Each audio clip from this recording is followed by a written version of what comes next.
Hello and welcome. आज हम start करने जा रहे हैं केमिकल काइनेटिक्स का lecture number second. Lecture number first में हमने पढ़ा था कि रेट दो तरह की होती हैं, एक एवरेज रेट और एक इंस्टेंटेनियस रेट। अगर आपको रिएक्शन में अच्छा खासा टाइम का इंटरवल दे रखा है तो आप एवरेज रेट का यूज करोगे, नहीं तो अगर आपको एक इंस्टेंट पर रेट पूछे है तो आप इंस्टेंटेनियस रेट का यूज करोगे। आज हम सीखेंगे कि कैसे इन रेट को ग्राफ में प्लॉट किया जाता है। ये बहुत मुश्किल नहीं है, लेकिन हाँ थोड़ा सा मैथमेटिकल है, तो हम उन चीजों को थोड़ा सा देखेंगे। देखो, अगर मैं मानूं R से P कोई रिएक्शन है, R रिएक्टेंट है, P क्या है, प्रोडक्ट है, और आपसे कह दिया जाए कि आप ग्राफ प्लॉट करें R की कंसंट्रेशन और टाइम के अगेंस्ट। ठीक है, R की कंसंट्रेशन और टाइम के बीच में अगर आप ग्राफ प्लॉट करें तो सबसे पहले आपको ये पता होना चाहिए कि ये ग्राफ स्टार्ट कहां से होगा। ये कैसे निकालेंगे? देखो, t equals to zero. t equals to zero वो टाइम है जब आपका रिएक्टेंट ओनली रखा है, उसने रिएक्ट करना स्टार्ट नहीं किया। इसका मतलब t इक्वल्स टू जीरो पर R अपनी मैक्सिमम कंसंट्रेशन में होगा और उसको हमने बोला है R इनिशियल। क्योंकि रिएक्शन स्टार्ट नहीं हुई है तो प्रोडक्ट क्या होगा, जीरो होगा। कुछ टाइम बाद, आफ्टर सम टाइम, किसी टाइम t पर हम मान लेते हैं रिएक्टेंट का कुछ पार्ट प्रोडक्ट में चेंज हो गया होगा, तो R की कंसंट्रेशन चेंज हुई होगी, तो उसको हम कितना मान लेते हैं, वो R फाइनल हो गया होगा। और जब R P में चेंज हुआ होगा तो कुछ P भी बना होगा, तो टाइम T पर क्या हो गया, P भी बन गया होगा, उसको हमने P1 बोल दिया। अब देखो, R और टाइम इन दोनों के बीच जो प्लॉट है उसके लिए आपको सबसे पहले कोऑर्डिनेट चाहिए कि स्टार्ट कहां से होगा। देखो, एक कोऑर्डिनेट हमारे पास ये है t इक्वल्स टू जीरो पर R equals to R initial. अच्छा, ये पॉइंट कहां होगा? आपको पता है t की वैल्यू जीरो है, और t की वैल्यू जीरो किस पर होगी, इस एक्सिस पर, और R मैक्सिमम है, तो R को मैं सबसे ऊपर ले रहा हूं, ये एक पॉइंट होगा, यहां से ग्राफ स्टार्ट होगा। ठीक है, इस ग्राफ के कोऑर्डिनेट क्या होंगे, वो होंगे 0, R इनिशियल। अब आपको पता है जैसे ही टाइम आगे चलेगा रिएक्शन में आगे चलेगी, और रिएक्शन में आगे चलने का मतलब है रिएक्टेंट की कंसंट्रेशन डिक्रीज होगी, और ये डिक्रीज कैसे होगी, इसको हम ऐसे शो कर रहे हैं। अच्छा, ये रेगुलरली हमेशा डिक्रीज नहीं होती है, कुछ टाइम बाद R की कंसंट्रेशन क्या हो जाएगी, कांस्टेंट हो जाएगी, इसलिए R की कंसंट्रेशन का जो ग्राफ है वो इस टाइम के एक्सिस के पैरेलल हो जाएगा। ठीक है, और पैरेलल होने के बाद में ये आपके कांस्टेंट वैल्यू देने लग जाएगा, और वो वैल्यू किसकी होगी, वो होगी R फाइनल की, इसकी। ठीक है, तो ये मैंने रिएक्टिंग कंसंट्रेशन और टाइम के बीच का ग्राफ बनाया है। अगर ऐसा ही ग्राफ आप बनाना चाहते हैं प्रोडक्ट की कंसंट्रेशन और टाइम के बीच में, तो देखो स्टार्ट कहां से होगा, t इक्वल से जीरो पर p भी क्या है, जीरो है। इसका मतलब पहला कोऑर्डिनेट क्या है, इसका पहला कोऑर्डिनेट है 0,0। अब 0,0 पूरे ग्राफ में एक ही पॉइंट होता है, वो होता है ओरिजिन। इसका मतलब ये जो ग्राफ है प्रोडक्ट का वो ओरिजिन से स्टार्ट होगा। अब आपको पता है जैसे टाइम आगे चलेगा तो प्रोडक्ट की कंसंट्रेशन बढ़ेगी, इसका मतलब इसका ग्राफ ऐसे इंक्रीजिंग बनेगा। लेकिन ये भी क्या हो जाएगा, ये भी पैरेलल हो जाएगा कुछ टाइम बाद इस टाइम के एक्सिस के, और जो आपको मैक्सिमम वैल्यू मिलेगी प्रोडक्ट की कंसंट्रेशन वो क्या होगा मेरे पास में, P1। स्टार्टिंग में जीरो थी तो ये जीरो है, फिर जैसे ही जो मैक्सिमम वैल्यू है वो यहाँ क्या है, P1 है, तो ये मैक्सिमम वैल्यू P1 अटेन हो जाएगी इधर। ठीक है, तो ये हमने रिएक्टेंट और प्रोडक्ट के टाइम के रेस्पेक्ट में, टाइम के अगेंस्ट हमने ग्राफ प्लॉट किए हैं। ओके, अब हमको ये सीखना है कि हम इन ग्राफ में कैसे एवरेज रेट या फिर इंस्टेंटेनियस रेट को प्लॉट करेंगे। आइए स्टार्ट करते हैं। क्योंकि थोड़ा मैथमेटिकल है तो हम पहले थोड़ी सी मैथमेटिक्स पढ़ लेते हैं जिसमें काम आएगी हमारे। देखो, इसमें आपको क्या करना है, सबसे पहले आपने एक ट्रायंगल पढ़ा होगा 10th क्लास में, राइट एंगल ट्रायंगल। आप जानते होंगे ये जो ट्रायंगल होता है इसका ये एंगल थीटा मान रहा हूं, ये 90 है, तो थीटा के जो जस्ट सामने होता है उसको हम क्या बोलते हैं, परपेंडिकुलर, और ये वाली जो साइड है वो क्या हो गई, बेस हो गई। ठीक है, मैं मानता हूं कि जैसे आप x और y एक्सिस मानते थे, इसको x मानते थे, इसको y मानते थे, इसी तरीके से ये जो परपेंडिकुलर है इसको मैंने y माना है, और ये जो हॉरिजॉन्टल है इसको मैंने x मान लिया। ठीक है, इतना काम मैंने कर लिया। अब आप इसमें अगर ट्रिग्नोमेट्री लगा दें तो tan थीटा क्या होता है, जो tan थीटा है वो होता है परपेंडिकुलर बाय बेस।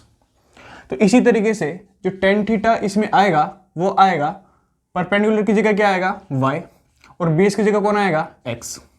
तो tan थीटा की वैल्यू क्या आई, y अपॉन x। अब देखो क्योंकि टेन थीटा रेशियो है y और x का, तो टेन थीटा रेशियो होगा change in y and change in x का भी। इसका मतलब टेन थीटा को मैं delta y by delta x भी लिख सकता हूं। ठीक है, जैसे y और x का रेशियो टेन थीटा है, वैसे ही y में चेंज और x में चेंज का रेशियो भी टेन थीटा ही होगा। ठीक है, इसी को अगर आपका चेंज छोटा है तो इसको क्या लिख दूं मैं, dy बाय dx। ठीक है, तो इतना सा कहने का मतलब है कि टेन थीटा का मतलब होता है delta y by delta x या फिर dy बाय dx। कहने का मतलब टेन थीटा y एक्सिस का x एक्सिस के रेस्पेक्ट में डिफरेंशियल को शो करता है। ठीक है, ये टेन थीटा का मतलब है। तो आप बस इतना से ध्यान रखें।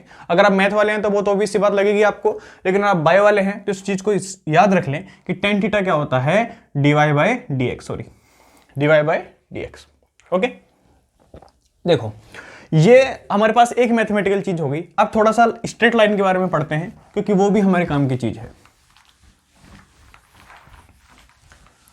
देखो ये मैंने x एक्सिस बनाया है, ये मैंने y एक्सिस बनाया है। ठीक है, थोड़ा सा स्ट्रेट लाइन के बारे में पढ़ रहे हैं, क्योंकि काइनेटिक्स के ग्राफ में भी काम आएगा और अभी भी हमारे काम आएगा। देखो स्ट्रेट लाइन की जो आपके पास स्टैंडर्ड इक्वेशन होती है जनरल, वो होती है y equals to M x plus C. y equals to M x plus C. y क्या है, y कोऑर्डिनेट। ठीक है, x क्या होता है, x कोऑर्डिनेट। m होता है स्लोप, m होता है स्लोप और c होता है इंटरसेप्ट। ठीक है, इंटरसेप्ट। ठीक है, c क्या होता है, इंटरसेप्ट, मतलब कितना कहां इंटरसेप्ट करेगा बता दूंगा आपको। देखो y इक्वल्स टू क्या है, एम एक्स प्लस सी, ये स्ट्रेट लाइन की इक्वेशन है। देखो आप इसमें बस इतना ध्यान रखें कि अगर मैंने कोई ऐसे लाइन को बनाया, ठीक है, तो इसकी जो इक्वेशन होगी वो भी इसी फॉर्म में लिखी जाएगी। अब देखो जब भी कोई लाइन ऐसे नीचे की तरफ आएगी तो उसकी जो इक्वेशन होती है ना, ठीक है, वो भी क्या होगी, y equals to M x plus C ही होगी। लेकिन आप ध्यान रखेंगे जो m होता है ना, मतलब x से जो मल्टीप्लाई है, x से जो मल्टीप्लाई उसको हम क्या कहते हैं, स्लोप। इसको हम थीटा की फॉर्म में क्या बोलते हैं, टेन थीटा, यानी m आपका टेन थीटा ही होता है। ठीक है, m क्या होता है, टेन थीटा ही होता है। दूसरी बात, ये थीटा कौन सा रखोगे, आप थीटा वो रखोगे जो लाइन ने एंटी क्लॉकवाइज डायरेक्शन से बनाया है। इसमें दो थीटा बनेंगे, आप ये थीटा भी ले सकते हो, ये भी ले सकते हो, लेकिन हमेशा इस स्लोप निकालने के लिए जो टेन में जो थीटा रखा जाएगा वो हमेशा क्या होगा, एंटी क्लॉकवाइज डायरेक्शन का थीटा होगा। इस बात को आप हमेशा ध्यान रखोगे, थीटा हमेशा एंटी क्लॉकवाइज साइड से ही मेजर होगा। ओके, तो y equals to M x plus C. अच्छा, ये इंटरसेक्ट c क्या होता है, देखो ओरिजिन से और y एक्सिस पर जहां ये लाइन काट रही है, इसकी जो बीच की डिस्टेंस है ना उसको हम c बोलते हैं। ठीक है, अगर आपको इक्वेशन दे रखी है, अगर आपको इक्वेशन दे रखी है तो x से जो चीज मल्टीप्लाई है वो आपका स्लोप है। और मान लो इक्वेशन ना दे, आपको थीटा दे दे, तो ध्यान रखना टेन थीटा क्या होता है, स्लोप होती है, यानी m ही क्या होता है आपका, टेन थीटा होती है। ठीक है, ये बात आपको शायद समझ में आ गई होगी। ओके, एक और चीज, टेन थीटा मैं आपको पहले बता चुका हूं किसके बराबर होता है, dy बाय dx के। अभी इसका यूज लेंगे हम। ठीक है, तो इतनी मैथमेटिक्स आपको ध्यान रखनी है। एक तो टेन थीटा का मतलब होता है dy बाय dx। दूसरी बात, आपकी जो लाइन है उसका इंटरसेक्ट और उसका स्लोप क्या होता है, x से जो मल्टीप्लाई स्लोप होता है और वो टेन थीटा के इक्वल होता है। इतनी बात आपको ध्यान रखनी है। और इंपॉर्टेंट बात क्या है, थीटा हमेशा एंटी क्लॉकवाइज साइड से मेजर होगा। ओके, नेक्स्ट, इतना पढ़ने के बाद में अब हमारे ग्राफ पे आ जाते हैं जहां हमको ये सब मेजर करना है। सबसे पहले एवरेज रेट को मैं ड्रॉ करने जा रहा हूं। फिर से मैंने माना R से P को रिएक्शन है और उसके लिए मेरे पास रिएक्टेंट की कंसंट्रेशन का प्लॉट अभी हमने बनाया है और वो कुछ ऐसा था। ठीक है, अब देखो आप जब एवरेज रेट को निकालोगे तो आपके पास में एक टाइम का इंटरवल दिया होगा। इंटरवल का मतलब है टाइम की दो वैल्यूज होंगी, t1 एंड t2, या फिर t इनिशियल या फिर t फाइनल। मान लो किसी टाइम t पर या t1 पर, ठीक है, t1 आपको टाइम दे दिया है, तो सबसे पहले आप t1 के लिए क्या ढूंढोगे कि t1 के करस्पॉन्डिंग इस ग्राफ में या फिर इस प्लॉट में पॉइंट कौन सा है। तो t1 करस्पॉन्डिंग पॉइंट ये है। आपको पता है इस पॉइंट के करस्पॉन्डिंग एक और पॉइंट होगा जो आपको कंसंट्रेशन बता रहा होगा, क्योंकि t1 इनिशियल टाइम है तो इसी पॉइंट के करस्पॉन्डिंग जो कंसंट्रेशन आएगी वो भी r इनिशियल होगी। अब आपको पता है जैसे ही रिएक्शन आगे चलेगी तो टाइम भी आगे चलेगा, और टाइम जैसे आगे चलेगा तो जो दूसरा टाइम मान लो मैं इधर मान लेता हूं t2, इसके करस्पॉन्डिंग भी इस ग्राफ में एक पॉइंट होगा और इस पॉइंट की करस्पॉन्डिंग आपकी कंसंट्रेशन की कुछ ना कुछ वैल्यू होगी। उसको मैंने क्या बोल दिया, r फाइनल। तो देखो आप ग्राफ में अगर आपको दो टाइम दे रखे हैं तो आप ग्राफ से उनके करस्पॉन्डिंग दो कंसंट्रेशंस की वैल्यू निकाल लोगे। और आपको पता है जो आपका आर एवरेज होता है वो होता है माइनस के R2 माइनस R1 और T2 माइनस T1। आप यहां से वैल्यूज उठा के यहां पुट कर दोगे, आपके पास में आर एवरेज की वैल्यू आ जाएगी। ऐसे आप क्या करोगे, अगर यही चीज आपको प्रोडक्ट के ग्राफ में करने को कह दे तो आप क्या करेंगे, ये प्रोडक्ट का ग्राफ है, किसी टाइम T1 पर T1 के करस्पॉन्डिंग कुछ वैल्यू होगी, ठीक है, वो क्या होगी मेरी, देखो T1 के सॉरी बना सकते हैं, इसमें बना सकते हैं, ठीक है, मैं इसको थोड़ा रफ कर देता हूं। देखो अच्छे से इसको शो कर देंगे।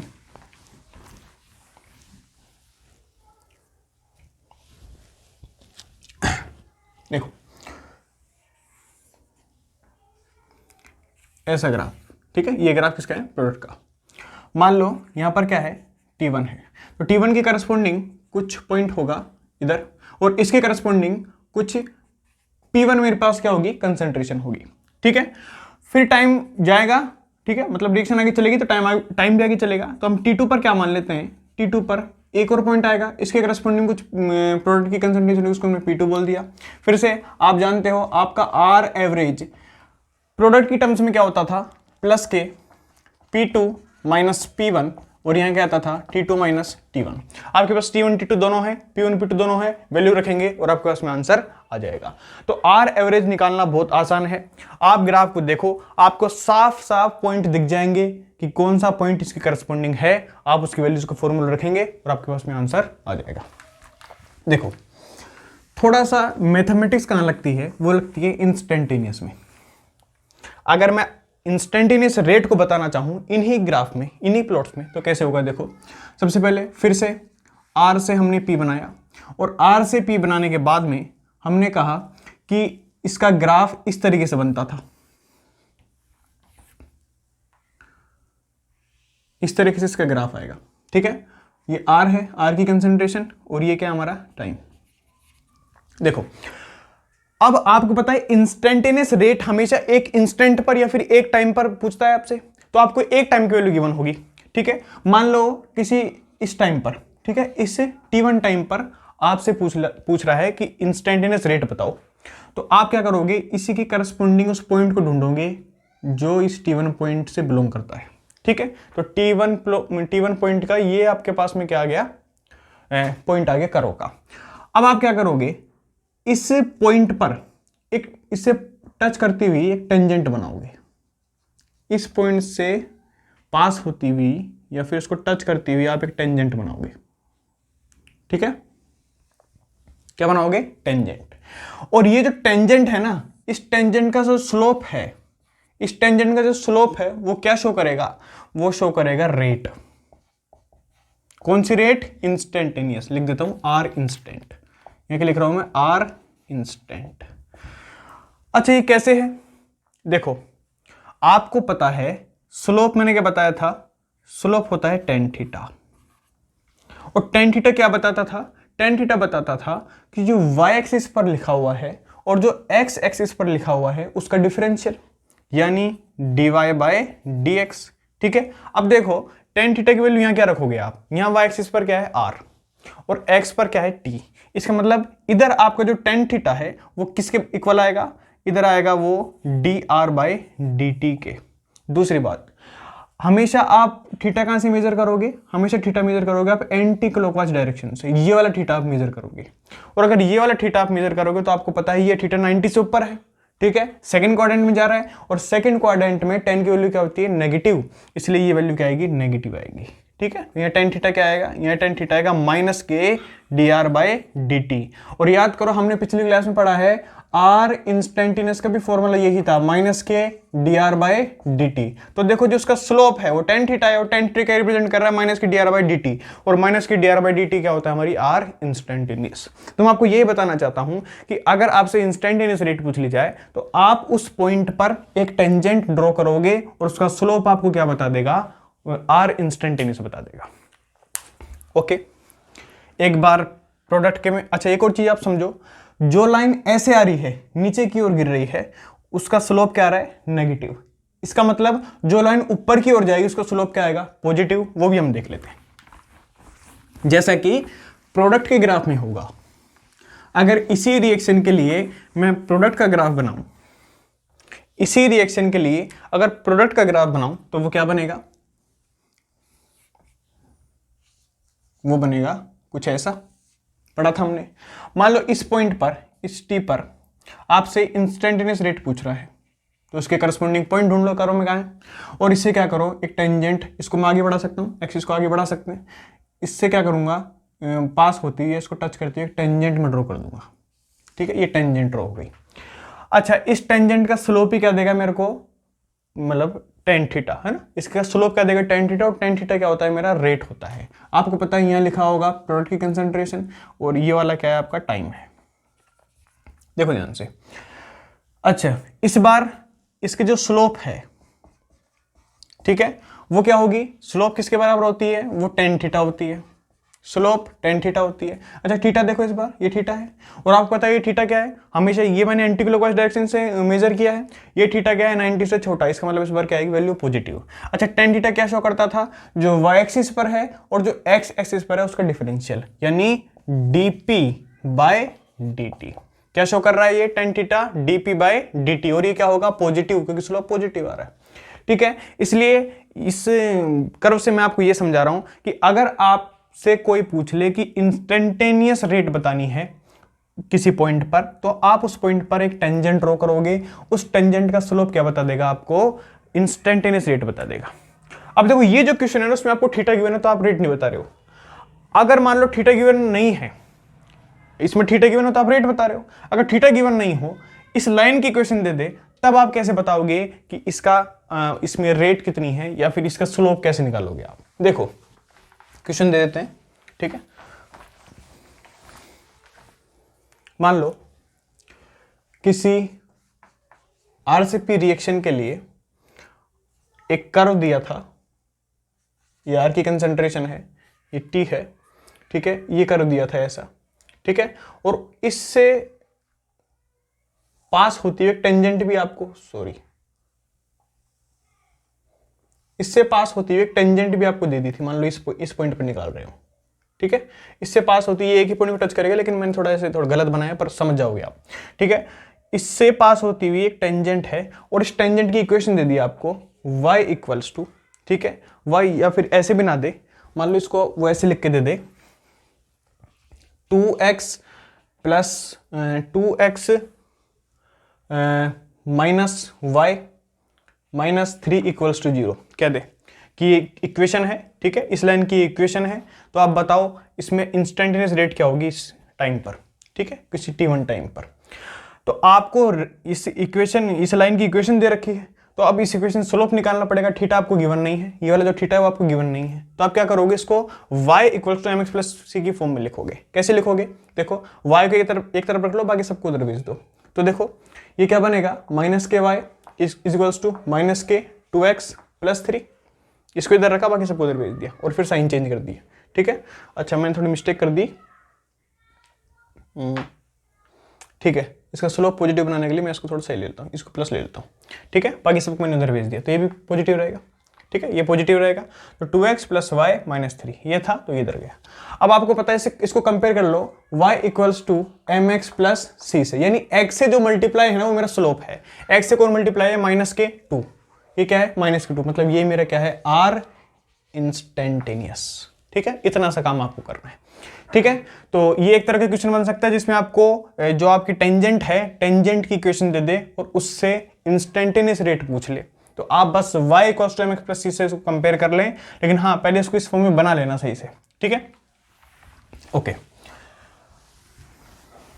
दूसरे टाइप का क्वेश्चन, कोई आपको डिफरेंट मतलब फंक्शन के फॉर्म में दे दे कंसंट्रेशन का चेंज, जैसे आपसे कह दे कि एक ग्राफ है, या ग्राफ भी मान लो आपको ना दे, आपको कह दे कि किसी रिएक्शन में जो प्रोडक्ट की कंसंट्रेशन है वो टाइम का फंक्शन है, यानी वो 3t² प्लस 5t प्लस 3 इस तरीके से वेरी कर रही है। ये क्या है, प्रोडक्ट की कंसंट्रेशन, और ये क्या है, टाइम के रेस्पेक्ट में वेरी कर रही है। और आपसे पूछ ले कि इसका आप आर एवरेज भी निकालो और इसका आप आर इंस्टेंटेनियस भी निकालो, दोनों निकालना है। अच्छा, आर एवरेज पूछा है तो 2 टाइम की रेंज भी देगा, और वो क्या देगा, मान लो उसने दे दिया t इक्वल्स टू 2 से t इक्वल्स टू 5 सेकेंड, ठीक है, इसके बीच निकाल दो, ठीक है। और आर इंस्टेंट आपको पता है 1 इंस्टेंट पूछता है, मान लो इसने कह दिया कि t equals to 3 second, t equals to 3 second पर बताओ कि इंस्टेंटेनियस रेट क्या होगी, तो आप कैसे निकालोगे। सबसे पहले आर एवरेज का फॉर्मूला क्या है, आर एवरेज का फॉर्मूला है, पहले ये वाला निकाल रहा हूँ, ये फर्स्ट है, ये सेकंड क्वेश्चन है, ठीक है। आर एवरेज का फॉर्मूला है माइनस के R2 minus R1 T2 minus T1। अब देखो T2 T1 तो आपके पास में है, लेकिन आपके पास में, अच्छा ये प्रोडक्ट दिया है ना, तो फिर आर एवरेज भी प्रोडक्ट का निकालोगे आप, ठीक है, यहाँ पॉजिटिव आएगा। जब कंसंट्रेशन प्रोडक्ट की दी है तो आप कंसंट्रेशन प्रोडक्ट की रखोगे इधर, ठीक है। तो प्रोडक्ट का क्या होता है, P2 माइनस P1, पॉजिटिव आएगा।